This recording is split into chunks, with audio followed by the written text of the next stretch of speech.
Back in 2018, I was fortunate enough to be in Washington, DC, and was able to interview author and then senior research fellow at the Heritage Foundation, Ryan Anderson. Now, Ryan had previously spoken at Family First Conference in 2015 on the topics of euthanasia and marriage. And at the time of my visit, he'd just released a new and very popular book, When Harry Became Sally, Responding to the Transgender Moment. And drawing on the best insights from biology, psychology and philosophy, Ryan's book offered a really balanced approach to this significant social issue and asked a vital question: how do we best treat people, and especially young people, who struggle with gender dysphoria? The book was full of grace and compassion, but also truth and testimony. So nobody was more surprised than I was when I read a recent Stuff News report which said that a couple of activists had complained about the book, and some booksellers, Mighty Ape and Paper Plus head office, had immediately kowtowed and rushed to ban the book. It was one of two books they wanted banned, both on the transgender issue. Their complaints said that the books were transphobic and that they described being transgender as a mental illness. The handful of complaints said that the book spread lies and misinformation and could be used to justify bigotry and harassment. Now, these are the standard labels given to any resource or any person that challenges the media and social narrative around gender identity and transgender issues. They also complain that the book talks about ROGD, rapid onset gender dysphoria, which is the issue of youth coming out as trans due to social contagion. Well, yes, Ryan Anderson's book does talk about that, and rightly so, because it is a significant concern. In the UK, the Gender Identity Development Service in London, the Tavistock Centre, recorded the number of youngsters referred to its service had risen from 94 to 2,519 in just 8 years. They have seen a 4,400% increase in the number of girls being referred for gender treatment. A similar trend has been observed in Australia. Now, granted, rapid onset gender dysphoria is poorly understood at the moment and under-researched, but preliminary observations describe a sudden unhappiness with one's sex that presents particularly in female teenagers who showed no signs of discomfort with their sex before puberty. One study showed that when a teen announced their transgender identity to their peer group, the number of friends who also became transgender identified was 3.5 per group. You know, we should at least be asking what's causing the surge in the number of girls seeking sex reassignment procedures in the past decade. But back to our New Zealand media report, the Stuff journalist then went to a well-known activist from Waikato University for a quote. And the academic said that books like this put us at serious risk of worsening the stigma, discrimination and violence. Yes, violence. Even the complainants didn't make that claim. But here's the real doozy. The academic then was quoted as saying, "I haven't read these books."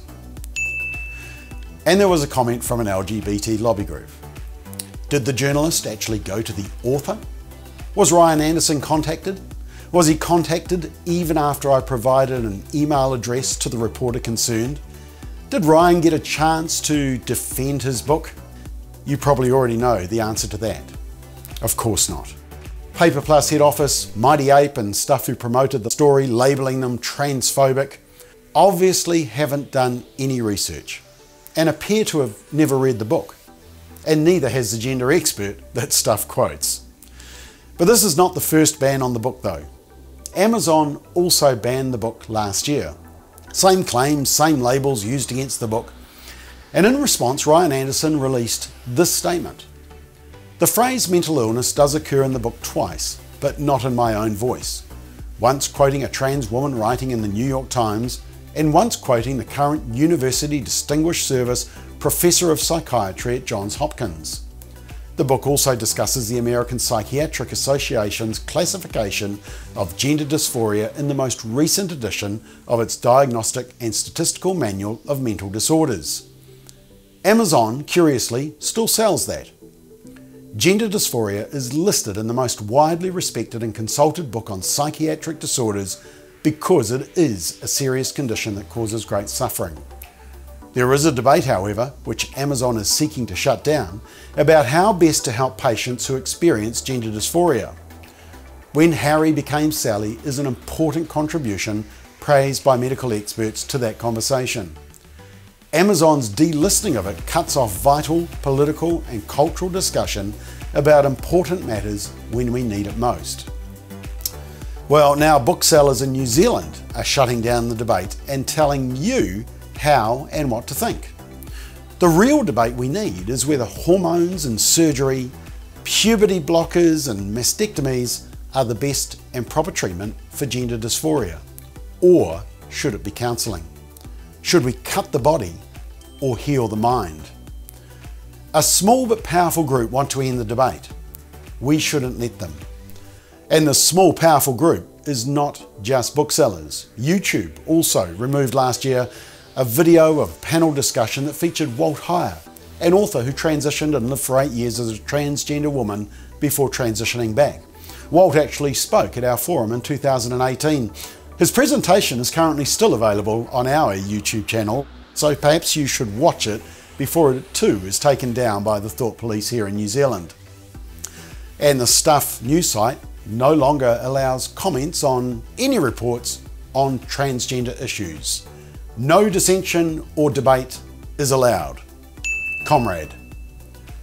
As I mentioned, I interviewed Ryan about this book when it was first released. And I want to play you just an excerpt of this interview. And as you watch this, let me know if you catch any lies, bigotry, harassment, or threats of violence. In the book, you say that people who identify as transgender are more likely to suffer from conditions that too often lead to suicide. For example, depression, anxiety disorders, and substance abuse. Now, the transgender activists would say that it's because of the bigotry and the hate that they have to face. Is that correct? Well, so there's no robust evidence that would suggest that. I mean, what everyone agrees is that people who identify as transgender faced a host of struggles when it comes to anxiety, depression, substance abuse, alcohol abuse, suicide ideation, suicide attempts, and unfortunately completed suicides. Where we disagree is what's the underlying cause. And some of the transgender activists, they want to say the underlying cause here is a bigoted society who won't accept people for who they are. Now, undoubtedly, there's some truth to that.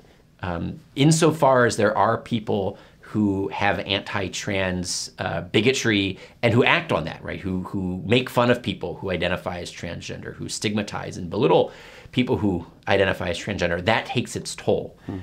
But that can't account for the entirety of the poor outcomes that we see.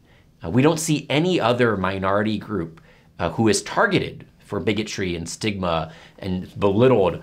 We don't see any other minority group face such drastically poor outcomes as we do with people who identify as transgender.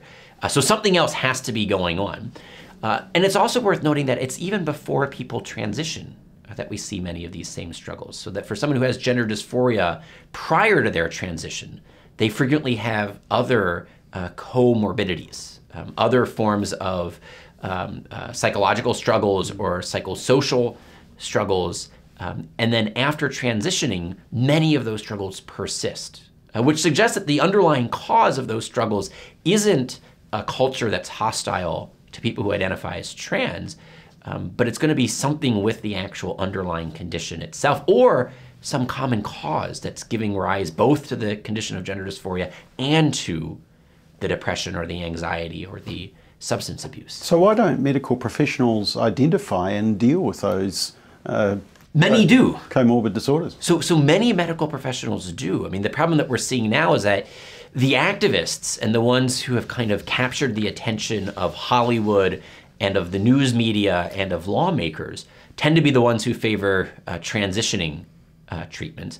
But many physicians, whether they're endocrinologists or psychiatrists or pediatricians, they want to focus on identifying those underlying causes and treating them. And so the 6th chapter of the book just goes through case study after case study of how clinicians have treated gender dysphoria in children, not by encouraging the child to transition, but by identifying what's causing the gender identity problem, and then how can we resolve it? And so it's important to know that lots of physicians are doing precisely what you're saying. They just don't get the attention of the mainstream media or of Hollywood or of the politicians. So the general public are told that if you speak up on this issue and if you suggest that hormone therapy and surgery is not the solution, that ultimately you're going to cause the suicide of this person. And nobody wants to cause that. So how do you respond? Well, I mean, there's no robust evidence that suggests that you will be the cause of a child's suicide by not encouraging them to transition. And in fact, there's lots of evidence that suggests that not encouraging the child to transition is frequently in the child's best interest. And what I mean by that is that we know that 80 to 95% of children will naturally grow out of their gender dysphoria. So at the very least, for those children, it's not in their best interest to encourage them to transition. And that's something everyone should be able to agree to. If this is going to be one of those 80 to 95% of children who will grow out of it, then you shouldn't do anything to lock it in prematurely. And so I think we need to see that in many cases, even if you think that sometimes reassignment is an appropriate treatment, you should also be able to see that many times it's not an appropriate treatment. And so you can't simply therefore label anyone who would say, for this particular child, we're not going to counsel hormone therapy and surgery. We're going to try to pursue a course of therapy that'll help this child feel comfortable in his own body. You can't simply say that's going to lead to suicide. That would be irresponsible. So in New Zealand, we have primary school children. We even have some preschool children who are being encouraged to identify as the opposite of sex. So what effect does this have on them, and what effect does it have on the other kids? So no one really knows. To be entirely honest, no one knows what the long-term outcomes, what those long-term effects will be, because we haven't conducted any long-term studies on those long-term outcomes. We're engaged in a giant social experiment. No one knows what the long-term outcomes will be of encouraging 5-year-old boys to identify as girls and 5-year-old girls to identify as boys. We have no idea what either the physical or the psychological outcomes will be of giving a 10-year-old boy puberty blocking drugs, giving the 10-year-old girl puberty blocking drugs. That's because there's not a single long-term study on what the long-term outcomes are for puberty blocking. Well, I think you can see that it's a gracious but truthful discussion. It's disappointing that the Paper Plus head office and Mighty Ape are so weak-kneed that they will fold so quickly rather than allowing a robust debate, which is desperately needed about how to respond to this issue. Here's the really ironic part. While Mighty Ape don't want to allow a cultural and political discussion on gender dysphoria, they continue to sell the book that labels gender dysphoria as a mental disorder. Oh, and they're still quite happy to sell this book. Take time this week to watch the full interview that I had with Ryan Anderson about the book, and then consider buying the book, even if for no other reason than to say to media outlets, booksellers and social media giants that you will not allow them to dictate how you respond to important social issues. It's time to push back on cancel culture.